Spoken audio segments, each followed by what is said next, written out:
আমার প্রিয়জনেরা, প্রভু যীশু খ্রিস্টের নামে সকলকে আমি জানাই অভিনন্দন। কেমন আছেন? ভালো আছেন তো? আপনি বলছেন আমার জীবনে কত দুঃখ কষ্ট, আমি কাঁদছি রোজ। শুধু আপনার না, অনেক লোকের অবস্থা এমনই।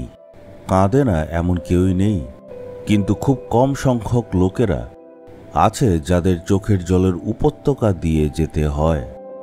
প্রভু যীশুরও চোখ দিয়ে জল বেরিয়েছিল, নিজের জন্য না, অন্যর জন্য। যখন যীশু প্রার্থনা করতেন, চোখের জল দিয়ে প্রার্থনা করতেন। অনেক সময় আমাদের মনে এত দুঃখ চলে আসে, এই জন্য চোখ দিয়ে জল বেরিয়ে যায়। প্রার্থনার সময় চোখের জল বেরিয়ে যায়।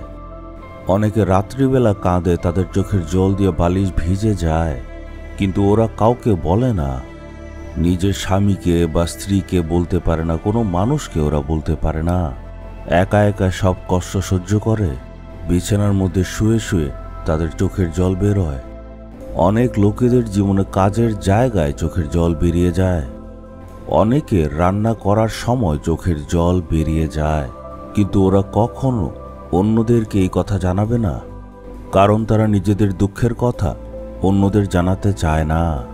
বাচ্চা, বয়স্ক, যুবক, ছেলে মেয়ে সবার জীবনে চোখের জল বেরোবার পরিস্থিতি আসে।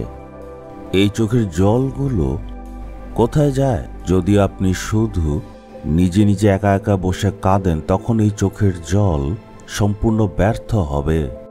কিন্তু আপনি যদি প্রভুর চরণে এসে কাঁদেন, তখন সেই চোখের জল কোথায় যায়? গীতসংগীতের 56 অধ্যায়ের 8 পদ, তোমার নথিতে আমার চোখের জলের হিসাব রাখো, তা কি তোমার লিপিতে লেখা নেই? বলছে, হে প্রভু, আমার চোখের জলকে তোমার নথিতে রাখো। যখন কোনো একজন ব্যক্তি ঈশ্বরের কাছে এসে তার সামনে কাঁদে, তখন ঈশ্বর তার নথিতে রাখে। মানে স্বর্গে আপনার চোখের জলকে ঈশ্বর তার নথিতে, মানে বোতলে রাখে। আপনি প্রভুর চরণে এসে যখন কাঁদেন, তখন ঈশ্বর সেটা দেখেন। যখন ঈশ্বরের কোনো দাস বা ঈশ্বরের কোনো সন্তান তার কাছে এসে কেঁদে কেঁদে প্রার্থনা করে, তখন ঈশ্বর তার চোখের জলগুলিকে তার নথির মধ্যে রাখে। আমাদের চোখের জল দেখলে ঈশ্বর কষ্ট পান।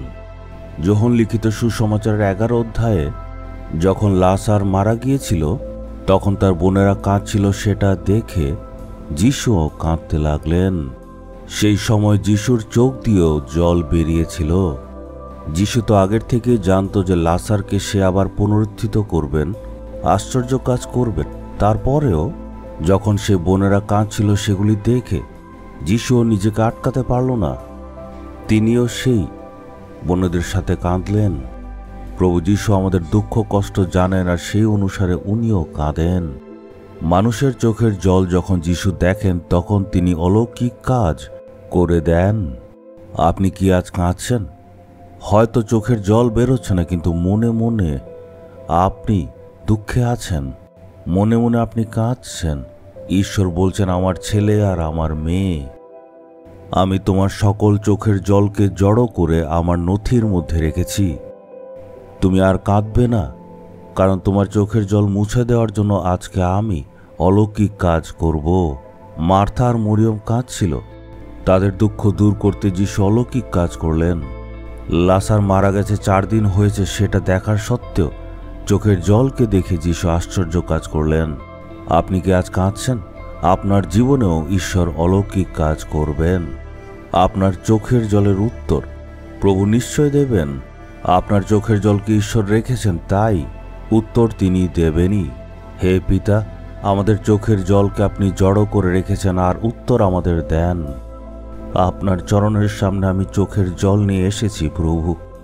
হে প্রভু, আমার চোখের জলকে দেখে আপনি অলৌকিক কাজ করুন।